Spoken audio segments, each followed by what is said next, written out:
వినుకొండలో జరిగినటువంటి వైసీపీ కార్యకర్త రషీద్ మర్డర్ ఇప్పుడు వైఎస్ భారతి మెడకు చుట్టుకుంటుంది అంటూ సోషల్ మీడియాలో కొన్ని వార్తలు ఇప్పుడు చక్కర్లు కొడుతున్న నేపథ్యంలో అసలు రషీద్ హత్యకు అలాగే వైఎస్ భారతిరెడ్డికి సంబంధం ఏంటి? రషీద్ హత్య ఇప్పుడు వైఎస్ భారతిరెడ్డి మెడకి ఎందుకు చుట్టుకుంటుంది అనే అంశాల మీద మనం విశ్లేషణ చేసుకునేటువంటి ప్రయత్నం చేద్దాం.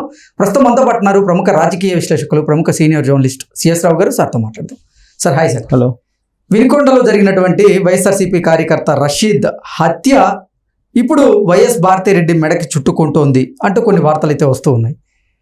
అసలు రషీద్ హత్యకు అలాగే భారతిరెడ్డికి సంబంధం ఏంటి సార్? ఏముంది అనే దానికి ఒక క్లూ ఇచ్చారు అక్కడ ఉన్నటువంటి స్థానిక MLA GV Anjaneyulu. Okay, Telugu Desam party MLA. ఇప్పుడు రషీద్ హత్యని జీవి ఆంజనేయులు చుట్టేటువంటి ప్రయత్నం వైఎస్ఆర్ కాంగ్రెస్ పార్టీ చేసింది. ఎలా చేసింది అని అంటే, జీవి ఆంజనేయుల తోటి ఈ రషీద్ అనుచరులు వాళ్ళు ఫోటో తీసుకుంది గతంలో.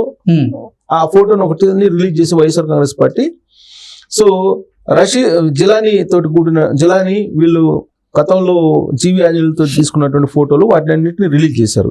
రిలీజ్ చేసి రషీద్ అనే అతను వైఎస్ఆర్ కాంగ్రెస్ పార్టీ, జిలానీ అనే అతను తెలుగుదేశం పార్టీ.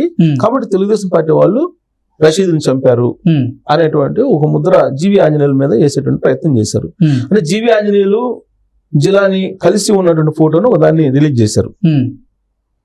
జీవి ఆంజనేయులు దీని మీద రెస్పాండ్ అయ్యి ఆయన ప్రెస్ మీట్ పెట్టి ఏం చెప్పారంటే, వివేకానంద రెడ్డి మర్డర్ చేసినటువంటి వాళ్ళు భారతిరెడ్డితో ఉన్నటువంటి ఫోటోని రిలీజ్ చేశారు. మరి వివేకానంద రెడ్డి మర్డర్ చేసినటువంటి వాళ్ళు భారతిరెడ్డితో ఫోటోలో ఉన్నారు కదా, మరి వీళ్ళు ఉన్నారు కాబట్టి భారతిరెడ్డి కూడా వివేకానంద రెడ్డి మర్డర్లో ప్రమేయం ఉంది కదా, మరి భారతిరెడ్డిని కూడా అరెస్ట్ చేయండి, లేదంటే భారతిరెడ్డి ఈ మొత్తం వివేకానంద రెడ్డి మర్డర్ చేశారని చెప్పి మీరు ఒప్పుకోండి అని చెప్పి ఆయన ఒక ఫోటో రిలీజ్ చేశాడు. అంటే జిలానీ జీవి ఆంజనేయులతో ఉన్నటువంటి ఫోటో. అంటే జనరల్గా ఏంటంటే ఎమ్మెల్యేలు కానీ లేదంటే ఎంపీలు కానీ లేదంటే సీఎంలు కానీ కలిసేయడానికి అనేక మంది వస్తుంటారు, వాళ్ళతో ఫోటోలు తీసుకుంటుంటారు. సపోజ్ ఎగ్జాంపుల్ చెప్తా, నువ్వు యువగలం చేశాడు లోకేష్. యువగలం సందర్భంగా అనేక మంది అతన్ని కలిసి ఫోటోలు తీసుకోవడానికి ఉత్సాహపడ్డారు. ప్రతిరోజు 1000 మందికి ఫోటోలు ఇచ్చినటువంటి సందర్భం కూడా ఉంది. ఒక రోజులో 1000 మందికి ఫోటోలు ఇచ్చినటువంటి సందర్భం కూడా ఉంది. ఫోటో సెషన్ ఒకటి పెట్టారు యువగలం సందర్భంగా. అప్పట్లో ప్రతిరోజు ఫోటో సెషన్ ఉండేది.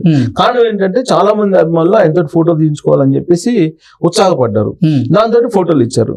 సో ఆ ఫోటో వాళ్ళు అభిమానులు వచ్చి ఫోటో కావాలంటే ఫోటో ఇచ్చినంత మాత్రాన ఇప్పుడు వాళ్ళందరూ చేసినటువంటి నేరాలతోటి లోకేష్ కు సంబంధం ఉన్నట్ట కాదు కదా. అలాగే జీవి ఆంజనేయులు కూడా అక్కడ వినుకొండలో ఉండేటువంటి వాళ్ళు అనేక మందికి ఫోటోలు ఇస్తారు, వచ్చినటువంటి వాళ్ళు అభిమానులకి. ఓ ఫోటో ఇచ్చే ముందు అతను ఎవరు XYZ వేసిన, ఇతని బ్యాక్గ్రౌండ్ ఏంటి, ఇతను ఆస్తులంతా, ఆ పాస్తులంతా, ఇతని నేరాలంతా, ఈ కేసులంతా ఇవన్నీ చూడరు కదా.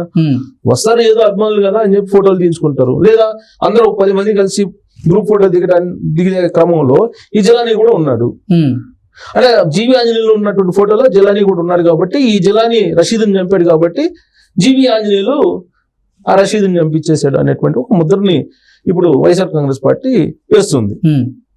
కానీ పోలీస్ ఇన్వెస్టిగేషన్ ఏం జరిగింది, జిలానీ అలాగే రషీద్ ఇద్దరు వైఎస్ఆర్ కాంగ్రెస్ పార్టీకి సంబంధించినటువంటి వాళ్ళే. గత ఏడాది ఏకాదశి రోజు ఈ రషీద్ అనే అతను జిలానీకి సంబంధించినటువంటి అనుచరుల్ని అప్పట్లో చంపడమో లేదో గాయపరచడమో జరిగింది, చంపారు. సరే, తర్వాత దానికి సంబంధించి వీళ్ళు జైలుకి వెళ్ళారు. జైలుకి వెళ్ళిన సందర్భంగా ఇతను రషీద్ అనే అతను సాక్ష్యం చెప్పాడు. సో దాని కారణంగా ఈ రషీద్ అనే అతని మీద కక్ష పెంచుకున్నారు జిలానీ అనుచరులు. సో కాబట్టి ఈ ఏకాదశి రోజు జిలానీ అనుచరులు రషీద్ని చంపారు అనేది పోలీసులు తెలిసారు. దాంతోపాటు ఈ వైఎస్ఆర్ కాంగ్రెస్ పార్టీకి సంబంధించినట్టు అద్దంకి సంబంధించినట్టు గోపిరెడ్డి అనే అతను ఈ మొత్తం స్కెచ్ వేశాడు. మర్డర్ జరిగిన రోజు అక్కడే ఉన్నాడు అని చెప్పి సీసీ కెమెరాలో ఫుటేజ్ వచ్చింది కదా. ఆ గోపిరెడ్డి వైఎస్ఆర్ కాంగ్రెస్ పార్టీ అతనే కదా. ఆ గోపిరెడ్డి ఎవరంటే కృష్ణారెడ్డి, రాష్ట్ర వైఎస్ఆర్ కాంగ్రెస్ పార్టీ కార్యదర్శి కృష్ణారెడ్డికి సంబంధించినటువంటి కార్యకర్త కదా. వాళ్ళ ఇంట్లోనే దాక్కున్నాడు కదా, మర్డర్ చేసి వచ్చి 2 రోజులు. ఇంత జరిగిన తర్వాత పోలీసులు మొత్తం ఇన్వెస్టిగేషన్ చేసి వైఎస్ఆర్ కాంగ్రెస్ పార్టీకి సంబంధించినటువంటి వాళ్లే రషీద్ని చంపారు, రషీద్ వైఎస్ఆర్ కాంగ్రెస్ పార్టీ, చంపిన వాళ్ళు వైఎస్ఆర్ కాంగ్రెస్ పార్టీ అని చెప్పి చెప్తూ ఉంటే పోలీసులు జీవి ఆంజనేయుల మీద ఈ కేసుని రుద్దేటువంటి ప్రయత్నం ఒక ఫోటో చూపించి గ్రూప్ ఫోటో. ఈ ఫోటోలో జిలానీ ఉన్నాడు కాబట్టి జీవి ఆంజనేయులు ప్రమేయంతో జీవి ఆంజనేయులు చంపించాడు రషీద్ అనేటువంటి ఒక ముద్ర వేసేటువంటి ప్రయత్నం చేశారు వైఎస్ఆర్ కాంగ్రెస్ పార్టీ. అందుకే జీవి ఆంజనేయులు మీడియా ముందుకు వచ్చాడు. మీడియా ముందుకు వచ్చి వివేకానంద రెడ్డి మర్డర్ కేసులో ఉండేటువంటి వాళ్ళు భారతీ రెడ్డితో ఉన్నటువంటి ఫోటోల్ని బయటికి తీశారు. మరి దీనికి ఏం చెప్తారు? భారతీ రెడ్డి అయినా భారతీ రెడ్డిని తీసుకెళ్ళి జైల్లో వేయండి. మరి వివేకానంద రెడ్డి మర్డర్ కేసులో భారతీ రెడ్డి తోటి ఫోటోలు ఉన్నాయి కదా మర్డర్ చేసిన వాళ్ళవి. సో మరి భారతీ రెడ్డికి ప్రమేయం లేదంటే భారతీ రెడ్డి మొత్తం ఈ మర్డర్లో ఉందని చెప్పేసి మీరు ఒప్పుకోండి అని చెప్పి ఆయన ఒక సవాల్ చేశాడు. ఇప్పుడు అలా ఉంటే జగన్మోహన్ రెడ్డి అనేక మందితో ఫోటోలు దిగారు.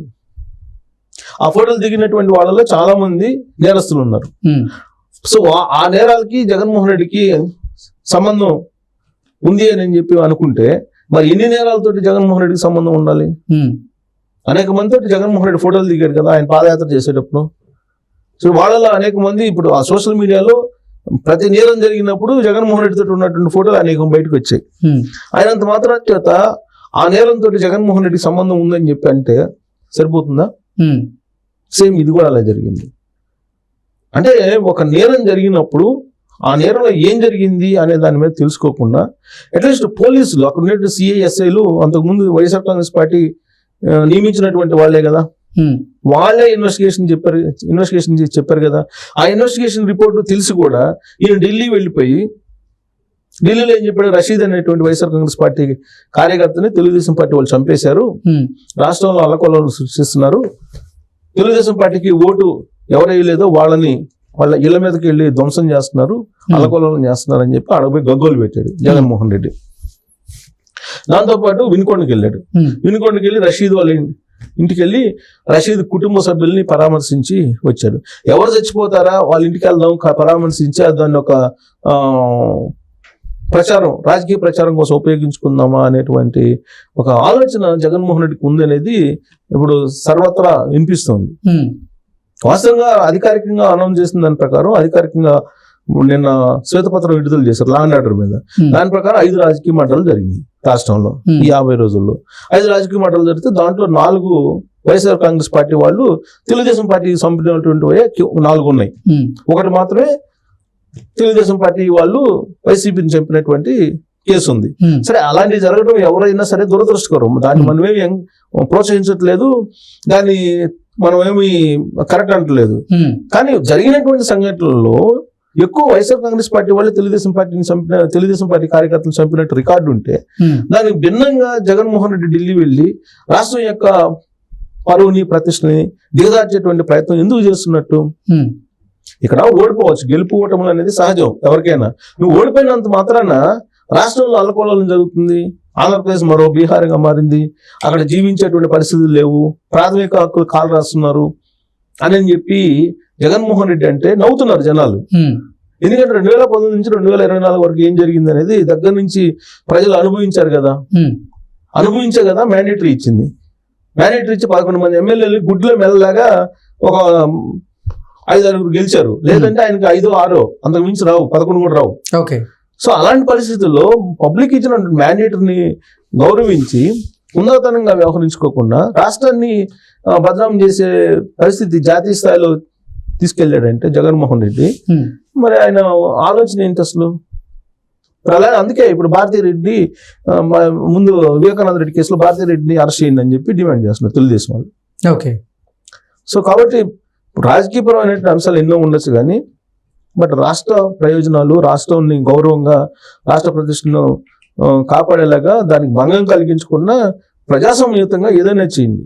అలా కాకుండా తన అధికారం కోల్పోయారు కాబట్టి ఇమీడియట్గా అధికారం రావాలనేటువంటి ఒక తాపత్రయం ఉంటే కనుక అది మంచిది కాదు ఆయనకు కూడా. ఓకే.